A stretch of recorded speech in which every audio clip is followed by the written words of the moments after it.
strengthening of Ukrainian troops as the security guarantor of Ukraine for today and for the future, guarantor of security for the whole European continent. Everybody is interested in strong, not decreased army. The partners who we are communicating with are interested in that. And we can see that I think it's a positive signal as of the keeping with such an army and strengthening. Everybody understands that it's an obligation of all of us, and that Ukraine is not capable to do it on its own, because this is a very substantial financial load. Secondly, besides the army, everybody understands that we need to be strengthened, that you need to take Ukrainian technologies and invest the money into our manufacturing, but also after the war, open certain manufacturing utilities with our technologies, or together with the technologies of our partners. Such manufacturing utilities should be open on the territory of other countries' allies. Everybody understands that with today's speed, Ukraine can be strengthened, as well as Europe can be strengthened in 5 years. We consider that it's a very long period of time, and we think it's dangerous. During the war, we showed that it can be done quicker. The partners agree with us that it can be done in 3 years. But everybody needs to move on really quickly, to strengthen really substantially, to increase the manufacturing in all of the countries which are allies, to provide real security guarantees for the whole Europe. Ukrinform. Mr. President, good day. Could you please tell, we see from Russia some of the statements which witness that it is trying to prolong the process, to make it longer, and not to agree to the 30-day ceasefire, which was the deal in Jeddah. So what do you think? Is it realistic to achieve ceasefire? Or Russia will delay and prolong this process not to achieve it? Well, they want a stronger position, I'm sure, before the ceasefire. Now it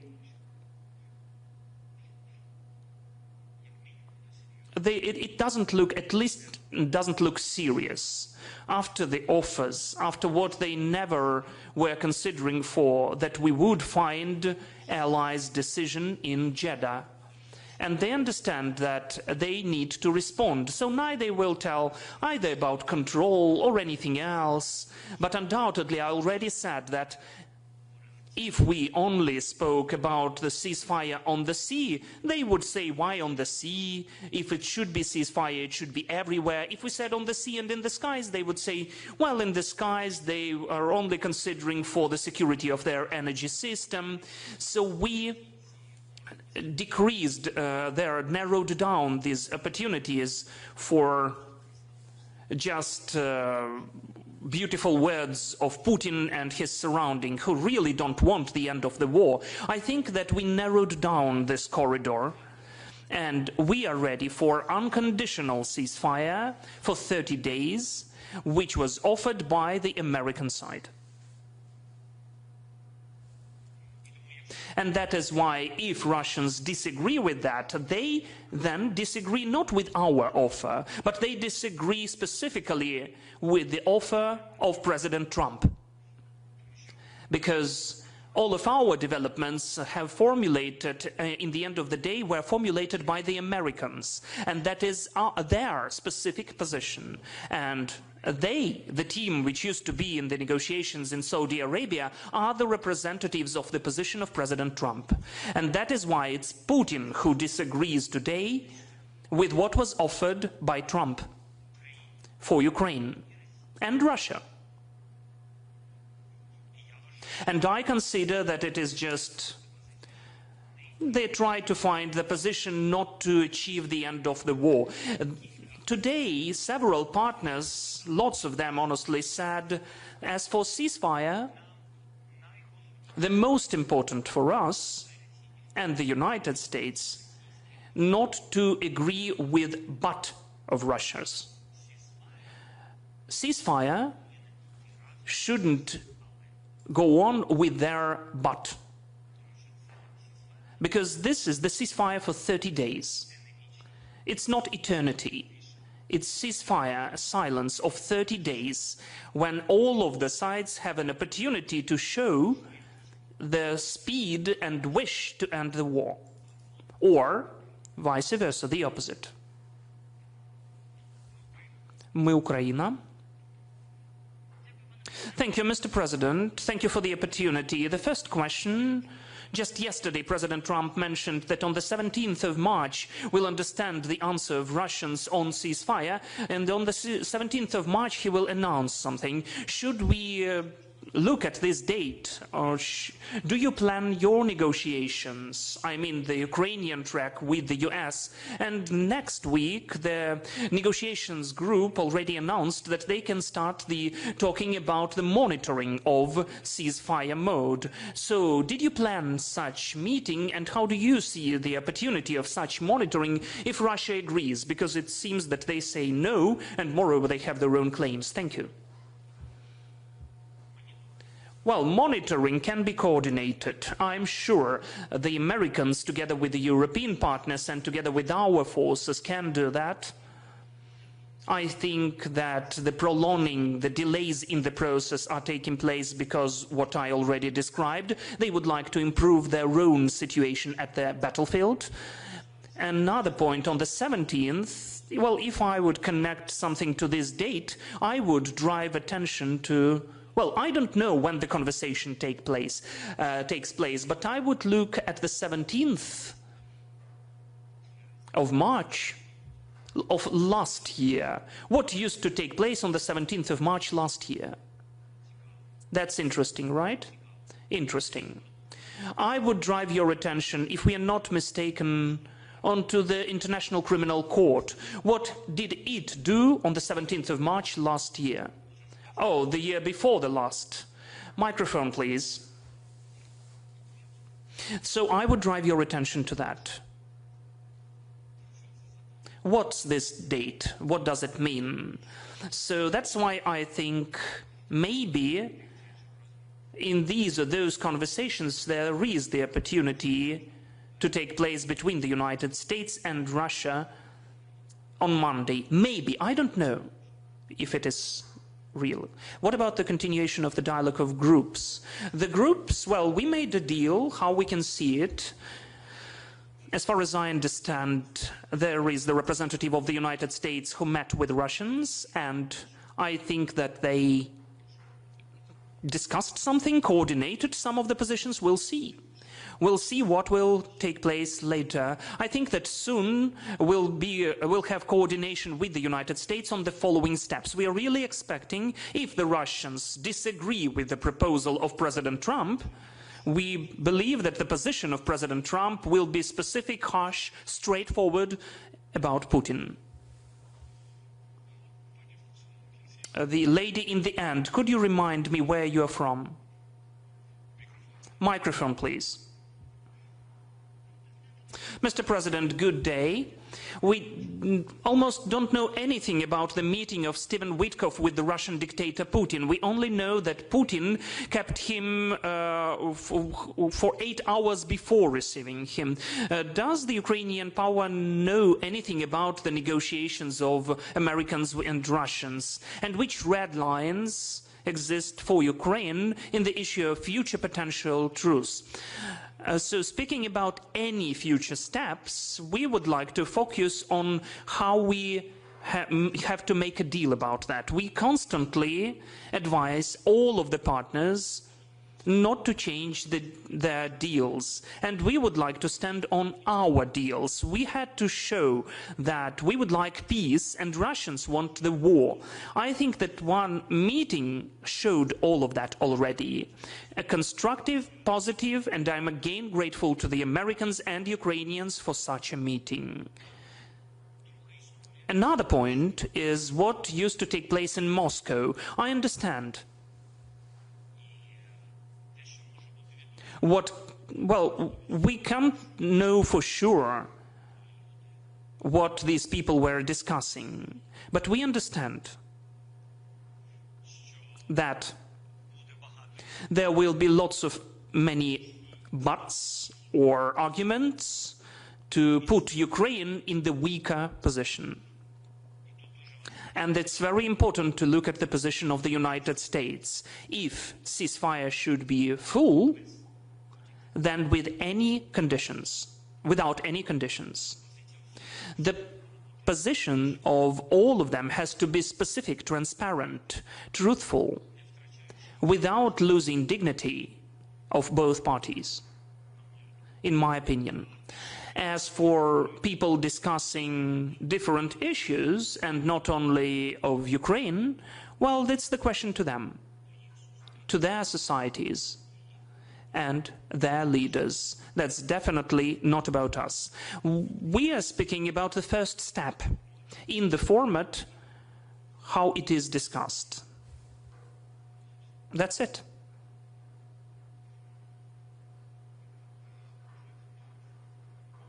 You, please. Good day, Mr. President. Mikhailo Gluchovsky, Glavkom. Last time when we met, you said that the red line for Ukraine is territory. We are not giving away anything. We comply with the Constitution, but the President Trump administration said that the territories were discussed. Could you tell more details about which territories the delegations were speaking about? Thank you. Yesterday, I had off-rec with the journalists, and I already said about that. I wouldn't like to delve deeper into details and repeat myself. I understand it's important. Our position that we will never acknowledge the occupied Ukrainian territories as Russian, under any conditions. And I instantly say that it's a very acute issue, understanding our position. And Russians really need that exactly. Where stubborn Ukrainians are doing, that's the thing which will hit in different formats, in different conversations, including the conversations with the US. The United States of America raised this question at the meeting in Jeddah. They got what Ukrainian position is. That's just what I just said. They also explained there are certain details which are hard to be explained just in words. We need to show on the map, as yesterday I told the journalists, for instance, when the city is just bisected to the right and the left sides, two banks of the river, of the Dnieper River, for instance, the city cannot live on the one side of the city and to have an enemy on the other side of the city. Then it means that the city is under occupation. It cannot live like that. So such points have to be detailized for our partners. If they know even about that, they don't know some of the details. We need to speak about that, and then the people understand how to bring life back, not just on paper. It's not paper life, it's real life. People need to live, to have opportunities, to have secure city and their own city. So it can't be a frozen conflict. There can't be a frozen conflict in the cities, in the villages, you see what I mean? So some of the issues like that are raised about the water supply. Yesterday I named an example for the journalists about our nuclear power plant. The nuclear power plant, how it will be functioning, they need water supply, they don't have water there. If you remember, they exploded the dam. So there are lots of questions. It's not just the nuclear power plant and the Ukrainian power can get the plant. But what's close to the plant? There is the city where people are living. Where is the city? How can it be under the control of Russians? And where is the water? Who will be managing these processes? There are many complicated things. That is why again I emphasize that the issue of territories, just like this, is very hard to connect with the first step. I wouldn't advise you to do that. It's delaying the process into a very long way, because the issue of territories is a complicated one. It has to be solved later. At the table of negotiations, there should be red lines mentioned instantly, and if the American and Russian sides are speaking about such topics, let them speak. Honestly speaking, I think it's their right. But Putin provides additional conditions. We heard about that. Did the American side provide any additional conditions, including territories issues? No. At the meeting in Saudi Arabia, there were no additional conditions, because everybody is really, humanely, were happy that, first of all, that we were together. Two countries were together. I think that it's a very substantial step forward. Secondly, that Ukraine had to conduct such a serious diplomatic step, a very substantial one. And everybody was very happy about that as well. But I don't want to be kind of a granny who says the same, but Putin doesn't want it.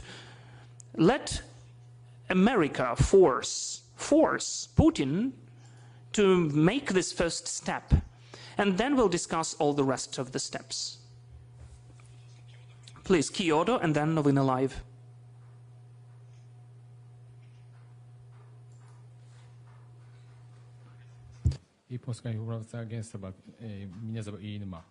Are there still stockpiles Patriot missiles, from America? It is reported today that the SAMPT missiles are almost out of stock. Is this true? If so, will Italy or France provide it, Ukraine? Thank you. As for the missiles of SAMPT, let me say the following. It never happened.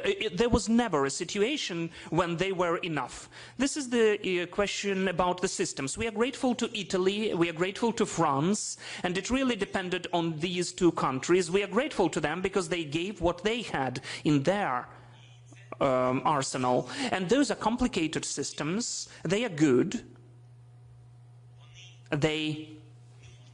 Well, we can't say that they are similar or analog of Patriot. They are cool. They are hitting down, but not everything what Patriot can do. That's true.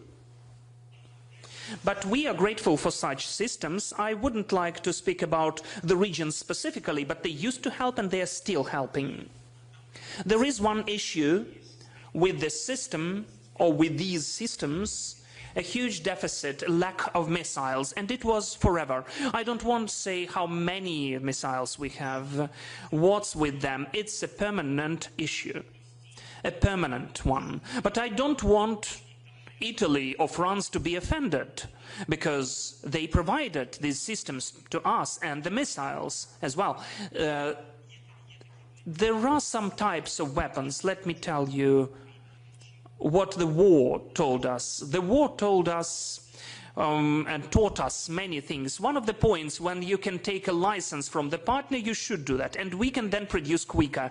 I did not get any licenses. I really wanted to. That was so important for me. Patriots, SAMPT,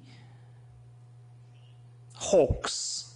Though the Hawks, many countries and even gave us the systems because they don't use them. They are not new, but they are functioning, they are working. In some of our cities, especially the energy infrastructure, those systems are working, and we took them because we understood where exactly we can find the missiles, because Hawk missiles are all over the world. And as for SAMPT, it's a complication, it's harder, it's really an issue, and replacement of SAMPT could be Patriots, because it's approximately the same class of weapons. So this is the story about the air defense and the licenses. As soon the countries are able to give us licenses, and it is hard for them as well, because SAMPT, it's not just, well, let me look at the example with Germany, with IRIS-T system. We can make a deal with them because they fully produce those systems. They manufacture those systems on their own. Then we can make a deal and consider and rely upon this or that monthly number for IRIS-T. That is why our military can specifically calculate how many missiles of IRIS-T they have. They shouldn't be for sure in the stocks, in the warehouses. No, we have the constant figure, the number of these missiles monthly. As for D2 system, so 3, there are systems which depend on 4 countries even. on 4 countries, and their political will to give us the licenses. We are developing this sphere. We are moving on. Thank you. Yes, please, Novina Live. Thank you for such an opportunity, Novina Live. I have the question about the truce or ceasefire. How long, according to your vision or feelings, can the process of this truce can go on? Who can sign it from our side? And what's the most important, what will happen if the ceasefire doesn't happen? What's plan B? The mode of ceasefire, it's not truce, it's ceasefire, I would say. Or the mode of silence. In English, first, we had 2 formats, ceasefire or truce, right? When we spoke about truce on air, on the sea, it meant truce. This is the same, ceasefire or truce, that's what we are speaking about. This mode of ceasefire or silence or truce is the mode which, as you know, there is an offer for 30 days now. It's hard for me to say what will take place later, because this is the period of time during which we need to produce a deal about the following steps. That's it, in fact. There is nothing to add here, and honestly, I think that if it is very hard, and maybe it will be hard, but if there is the first step done, I think, well, I don't know. I can't be for sure that 30 days are enough for that. I think that from our side it will be enough. But when we have 3 parties, 3 sides, and we'll do everything to have not 3 but 4 sides, to be Europe to be included as well, and I would like us to be supported by the partners. It's important for us, because let's be honest, who will fund the support of Ukraine? Who will help in funding of our army? And where will Ukraine be in the security guarantees and its economic component of this guarantees? That depends on European Union. The help is Europe. I mean financial support of the army and the recovery of Ukraine. The whole world wants that, and maybe the whole world will do that, but we rely upon, first and foremost, upon Europe and America. And that is why I think that who we are relying upon, those have to be the subjects of the deal. Europe, the United States, and we, the ones who are at war, Ukraine and Russians. That's what I think. And then maybe not 30 days, maybe a bit longer will be needed. But still, it's very important to have this or that period of time in this truce deal, or maybe ceasefire deal. Then it will decrease some of the capacities of Russians to play into this eternal frozen conflict. If Russia violates it, microphone please, and it's done like that for multiple times already, then we will go on protecting our motherland in spite of whatever Putin wants. Dear colleagues, a couple more questions and we need to end. Your question, and then, yes, and then AP, you will be the last, and that's it. Good day, Radio Svoboda. I would like to ask you the following. In 2019, during the pre-electoral campaign, you used to say that the people who are accused in corruption cases will not leave the court with the bail. How did it happen that 5 years after that, later, the current head of Anti-Monopoly Committee, who has the cases in National Anti-Corruption Bureau and SAP, and you appointed him personally, Pavlo Kyrylenko, leaves the court under bail, and still he is in the position as the head of Anti-Monopoly Committee? Thank you. Thank you.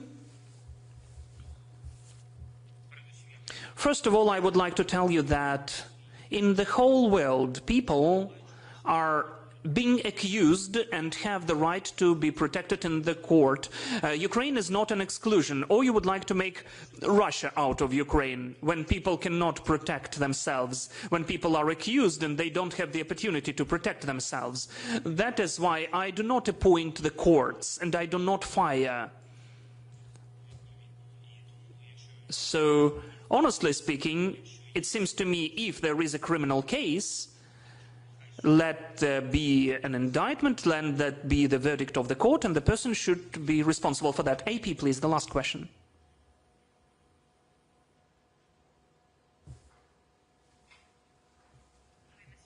Thank you very much. So just going back to the discussions you're having with your European allies about potential security guarantees, obviously a big question we have is, you know, let's say this arrangement occurs, Russia mounts an offensive, how will they respond? How will they protect Ukraine? At this point in the talks, and the discussions you're having, can you enlighten us if there are details of what the response could be? Could it be a direct strike on Russian assets, for example? Could it be something else? Is there any detail coming out of that aspect? Sorry, no, there are no details. There is the whole list of sanctions which can be imposed, and it seems to me all of the tools exist already. But which tools will be used, it's a question not to me. Thank you, dear colleagues. That's it. Thank you so much. Have a good day. Goodbye.